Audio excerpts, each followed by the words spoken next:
That's a lot of money. Whatever this is about, it must be serious for you to ask me for help. You sure that that's enough? I was surprised Nathan asked Lucas for help, financial help, and Nathan apparently did not tell Lucas what the money for, but Lucas put aside his jealousy and disagreement aside and helped Nathan with this, and Lucas did not even ask any question. He was very generous. He asked Nathan if that's enough money. Yeah. Thank you. I really appreciate this. And also, it made me wonder why Nathan went to Lucas. Like, feel free to tell me why you think Nathan went to Lucas. Out of all people, like, why did Nathan pick Lucas to help him in this situation? It's really interesting. I'm thinking, is it because Lucas is a businessman? He has a lot of money. I mean, it seemed like he's a rich man, but he's very humble about it. And is it because of what happened in Lucas' past? Like, Nathan can't trust Lucas when it comes to, like, secret money. I don't know. It's just like, it made me. I was very surprised that Nathan went up to Lucas for money help. Let me know why you think Nathan went to Lucas. I thought that was very out of the blue.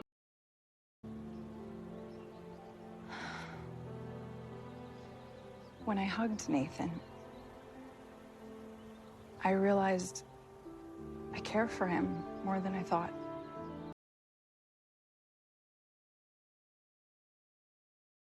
Elizabeth, I know I mentioned about us having dinner, but unfortunately I have to ride out of town.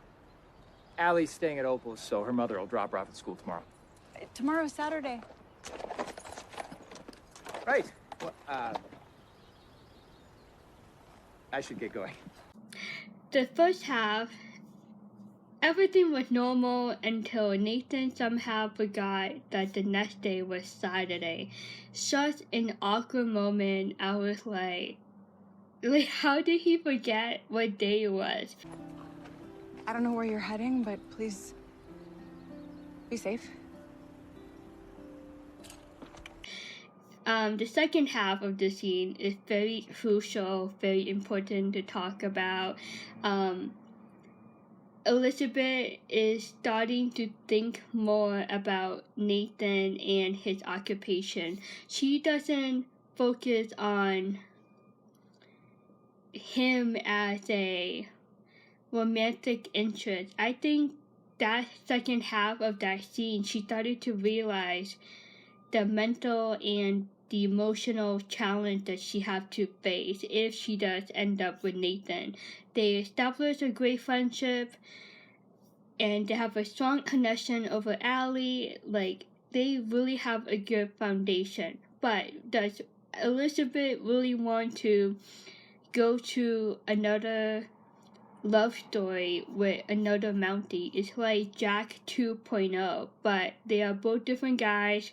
They have their own strengths and weaknesses, but the emotional and the mental ties to be in a relationship with another Mountie, it will bring back memories of Jack and how he died, and the worries and the fears coming back to her, rushing back to her, and being overcome by the emotion that she dealt with Jack's death. And she is still in the process of moving on from Jack and his death and trying to heal herself in her heart and also in her mind. So she started, I truly believe the look on her face at the end of the scene, that looked like she started to realize that she cannot be with Nathan. Like, she really doesn't want to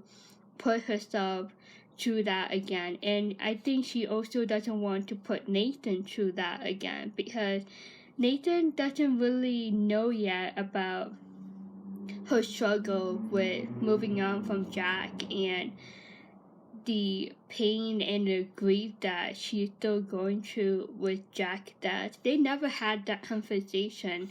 So it's just like Elizabeth is second guessing Nathan. Like I said before, I truly believe that she started to think more and becoming more aware about the fact that if she does pick Nathan, it's like going to that story again that she had with Jack, even though they are both different men. It's just that challenges of being a Mountie wife, like does she want to go through that again? And she's the type of woman that not gonna force a man to give up his job, and I don't think she will let Nathan do that.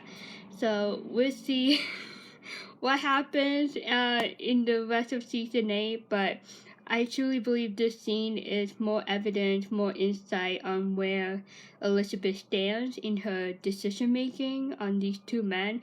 And Rosemary, that look that Rosemary gave to Elizabeth, it's like me. If I was in Rosemary's place right now, I'll be looking at Elizabeth and I'll be like, okay, my best friend is like getting these fears and worries. Like I already know what happened in the last scenario, that hug and thinking that Nathan got shot, and my friend is having these panic moments, these fears and worries coming back to her, like when she was with Jack. And if I was Rosemary, I would be concerned for Elizabeth, and I would know that there is something that Elizabeth is holding back in moving on with Nathan, and the possibility that Elizabeth will not pick Nathan, being one of the reasons that going through that same cycle of being a Mountie wife. What are you two doing? Well, we were watching a mama bunny and her baby. No daddy? We think the daddy went hippity hop to the candy shop. To buy a piece of candy? One for me and one for you? And one for Sister Annie. Hippity hop to the grocery shop.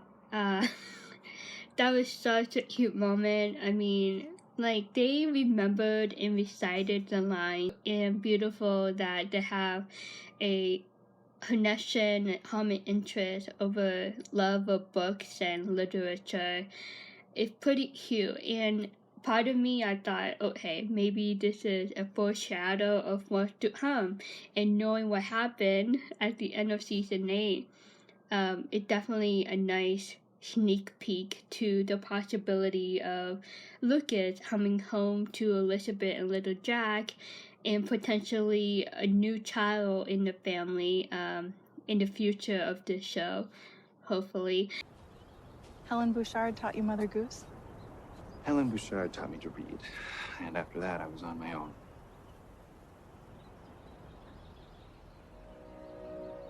You see the quick silence between Elizabeth and Lucas before she asked him where he went.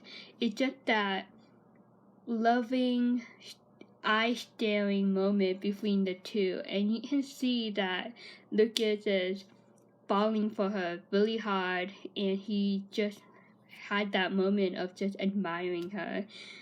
Where did you go when you left? Grand Isle, Louisiana.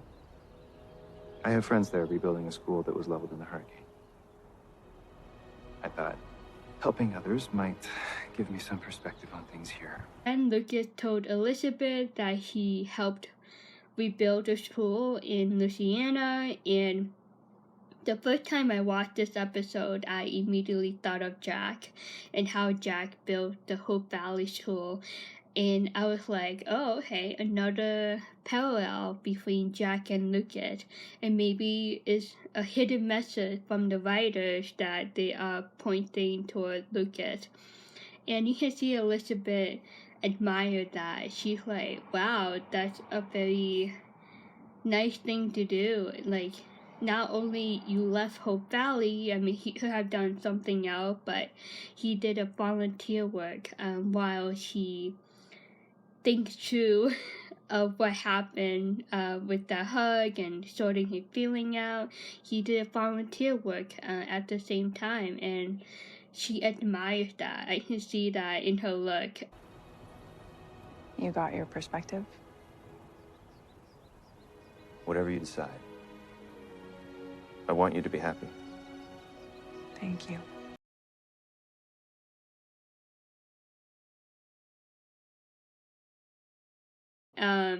Then Lucas said a statement I think is one of the most important lines said by Lucas Burchard. He said, "I want you to be happy."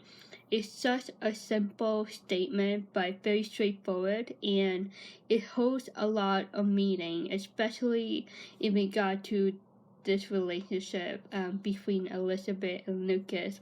Lucas is a patient man, and I truly believe at the point he's like, "I'm letting it go.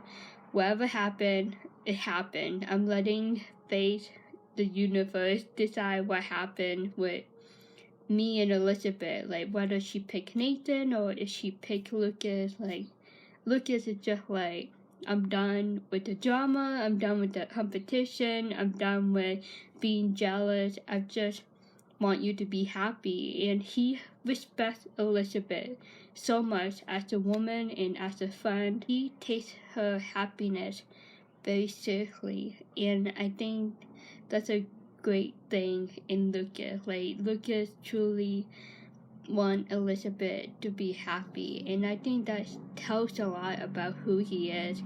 And again, he is a perfect gentleman, and I think Elizabeth appreciated that Lucas told her that he wants her to be happy, because not only that lifted off some burden on her, she feels relieved and probably have a better picture of where Lucas stands in their relationship. And I think it gave her the freedom to continue to sort out her feeling, and wherever she decides, she knows that Lucas will respect her decision and will not be angry about it and will support her no matter what as a friend.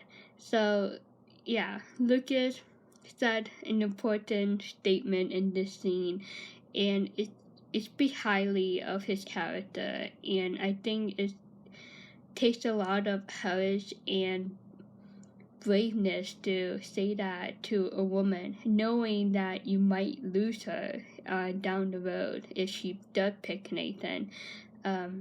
That's a really admirable thing to do. Just letting go of control and just let whatever happened happen. And at the end of this love triangle, he will be happy for her with whatever decision that she made.